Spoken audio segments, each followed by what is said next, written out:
Assalamualaikum warahmatullahi wabarakatuh. Perkenalkan nama saya Lita Dwi Andini dengan NPM 2208260168. Nah, di sini saya akan mempresentasikan materi saya tentang darah dan komponen darah, yang dimana yang kita ketahui adalah definisi darah itu adalah komponen darah adalah sel darah merah, sel darah putih, plasma, dan trombosit. Masing-masing komponennya memiliki fungsi yang berbeda-beda.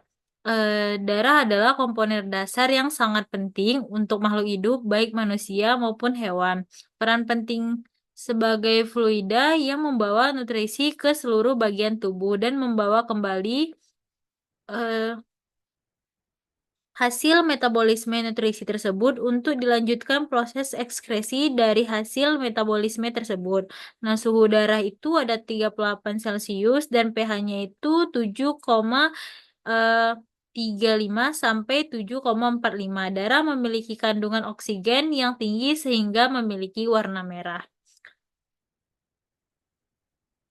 Fungsinya itu adalah, fungsi utama sel darah merah adalah membawa oksigen dari paru-paru dan menyalurkan ke seluruh tubuh kita. Sel darah merah juga mengangkut limbah seperti karbon dioksida kembali ke paru-paru untuk dihembuskan. Nah, fungsi darah tersebut adalah sebagai alat transportasi homeostasis suhu tubuh, mempertahankan keseimbangan air dalam tubuh, mengatur pH tubuh sebagai alat pertahanan terhadap mikroorganisme.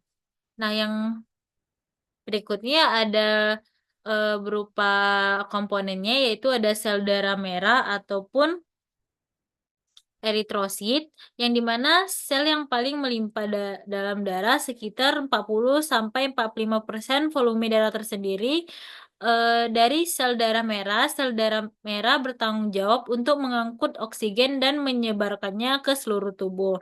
Bentuk ciri-cirinya itu seperti cakram bikonkav, tidak memiliki nukleus, bersifat fleksibel, umur eritrosit 120 hari, diameternya itu 7,5.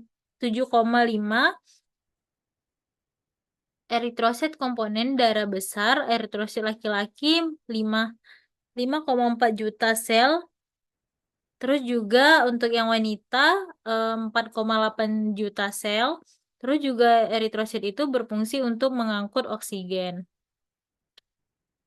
Yang kedua ada sel darah putih, meskipun jumlahnya selalu jauh lebih sedikit daripada sel darah merah, sel darah putih memiliki peran yang sangat besar dalam melawan infeksi. Sel darah putih melawan infeksi virus, bakteri, dan jamur yang memicu perkembangan penyakit. Nah, yang terus juga ciri-cirinya itu adalah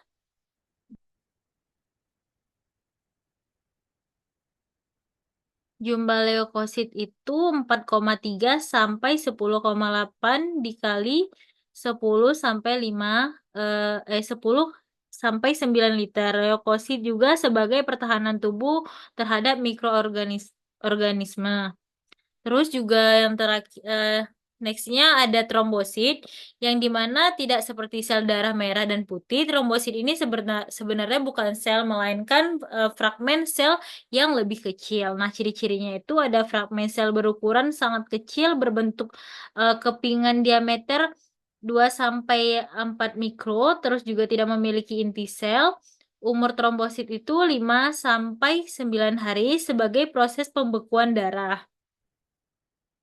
Yang terakhir ada plasma darah, yang dimana komponen cair darah yang terdiri dari campuran air, gula, lemak, protein, dan garam. Plasma darah mengisi sekitar 55-60% dari volume darah dalam tubuh. Plasma darah memiliki tugas sebagai medium untuk mengangkut berbagai bahan dalam tubuh, menyerap dan mendistribusikan banyak panas yang dihasilkan oleh metabolisme di dalam jaringan. Nah, ciri-ciri tersebut adalah komponen ini terbanyak whole blood berwarna kekuningan, tersusun dari 92% air dan 8% glukosa, lemak ataupun protein.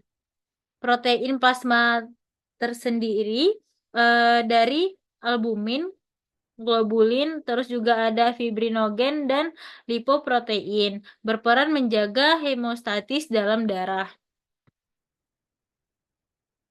Next di sini ada referensi yang saya dapat untuk membuat jurnal ataupun mind map tersebut. Sekian presentasi dari saya. Assalamualaikum.